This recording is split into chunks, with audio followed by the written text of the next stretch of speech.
bukas, papasok na naman, magtatrabaho ulit.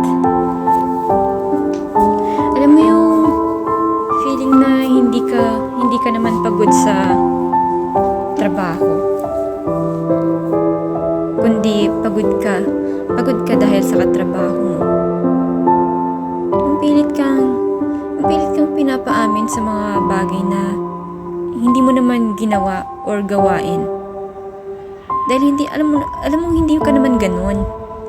Bakit mo aaminin ang isang bagay na hindi mo naman ginawa, di ba? Konting tiis pa. Kaya mo yan, di ba? Kakayanin mo yan, konting tiis pa. Yung gusto mong humagulgol sa iyak. Pero pinipigilan mo yung sarili mo. Umiyak sa harapan niya, ipakita na mahina ka. Kung gawain mo ang isang bagay, huwag mong ipasa sa iba. Dahil hindi lahat katulad